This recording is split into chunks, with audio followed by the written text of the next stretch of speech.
Assalamu alaikum friends, I am Fawzia Sabir, English scholar. On my channel of English and Education, you will find teaching and learning of English of class 8, 9 and 10. Here you will also find B.Ed and M.Ed lessons. So let's start from the book of class 8.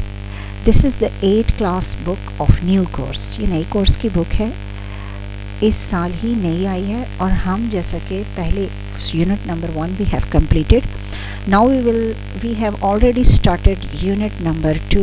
We have done the translation of the poem A Time to Talk.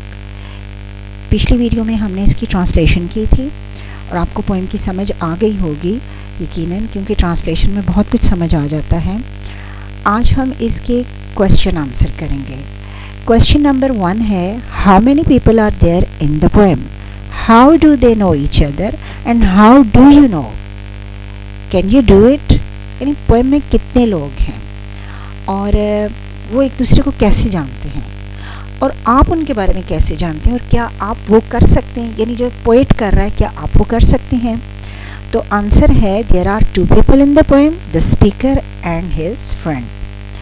They know each other because they are friends. वो एक दूसरे को जानते हैं, क्यों? क्योंकि वो दोस्त हैं. And we know this because we are reading the poem. और ये बात हम कैसे जानते हैं?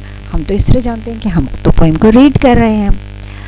और ये वाला क्वेश्चन कि कैन यू डू इट, क्या आप भी ये कर सकते हैं, यानी जो पोएट ने किया है क्या आप वो भी कर सकते हैं कि आप भी अपने फ्रेंड को टाइम दें.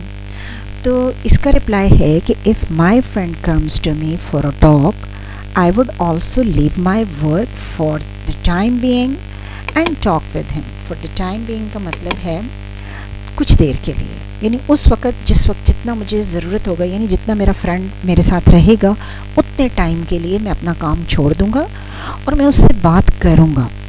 तो ये अच्छी फ्रेंडशिप की एक निशानी भी होती है. तो अब नेक्स्ट क्वेश्चन है, what is the setting of the poem, how do you no. Setting का मतलब ये होता है कि पोएम की लोकेशन क्या है, टाइम क्या है, वेदर क्या है, इर्द गिर्द का किस तरह का माहौल है, सेटिंग क्या है. तो the location of the poem is the hill side, पहाड़ी इलाका है. और टाइम कौन सा है, आफ्टरनून का. और वेदर कैसा है, सनी है. और द पोएट, और ये बात हमें कैसे पता चलती है, ये बात हमें पोएम को पढ़ के पता चलता है. पोएट की जो एक्सप्रेशंस हैं, जिन एक्सप्रेशंस में वो बोल रहा है, जो बातें वो कह रहा है और जो उसके एक्शंस हैं, ये पोएट्स के expressions and actions tells us about the setting of the poem. और इसका जो क्वेश्चन नंबर 3 है और क्वेश्चन नंबर 4 है, इन दोनों का रिप्लाई एक ही है. क्वेश्चन नंबर 3 ये है कि what do you see when you read the poem, यानी आपको क्या लगता है जब आप पोएम को पढ़ते हैं. या put your thoughts in your words, अपने ख्यालात को अपने वर्ड्स में बताएं. या व्हाट इज़ द मैसेज और the theme of the poem, यानी मैसेज मीन पैगाम और थीम यानी मरकज़ी ख्याल क्या है पोएम का. इन दोनों का रिप्लाई एक ही है. मैंने इस रिप्लाई को बहुत शॉर्ट और कंसाइज करने की कोशिश की है ताकि टीचर्स को समझाने में भी आसानी हो और बच्चों को भी लर्निंग में आसानी हो कि एक शॉर्ट आंसर वो याद कर सकें. तो इसका आंसर है, this poem is about friendship. ये पोएम फ्रेंडशिप के बारे में है. The poet tales how a friend should treat his friend. तो पोएट हमें बताता है कि एक फ्रेंड को अपने फ्रेंड के साथ कैसा पेश आना चाहिए. ट्रीट मीन पेश आना, सलूक करना, कैसे पेश आना चाहिए. When he comes to talk, यानी जब वो दोस्त बोलने के लिए आपसे बातचीत करने आए तो उसके साथ कैसे पेश आना चाहिए. ज़ाहिर है हमें उसे टाइम देना चाहिए, हमें उसे कुछ उसी तरह वापस तो नहीं कर देना चाहिए या हमें मुंह तो नहीं बना लेना चाहिए. तो पोएट कहता है, ही सेज, यानी पोएट कहता है that a friend should stop his work, एक दोस्त को अपना काम रोक देना चाहिए.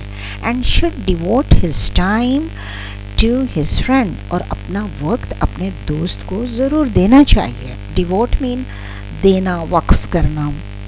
The relationship of friendship should be strong and good. तो मेन आइडिया ये है कि रिलेशनशिप इस तरह से, जब एक दोस्त दूसरे दोस्त को टाइम देगा तो रिलेशनशिप स्ट्रॉन्ग होगा और अच्छा भी होगा. तो फ्रेंड्स, ये थे इसके क्वेश्चन आंसर. अगर आपको वीडियो अच्छी लगे तो आप ज़रूर लाइक कीजिएगा. میں نے بہت کوشش کی ہے کہ میں آنسرس کو بہت کنسائز سا بناؤں اور بہت ایزی بناؤں تاکہ ٹیچرز اپنے اسٹوڈنٹ کو بھی آسانی سے سمجھا سکیں اور اسٹوڈنٹ اس کو آسانی سے یاد کر سکیں. اگر آپ کو ویڈیو پسند آئے تو پلیز ضرور سبسکرائب کیجیے گا اور اس کو ضرور لائک کیجیے گا اور دوسروں کو بھی ضرور شیئر کیجیے گا. Thanks for watching.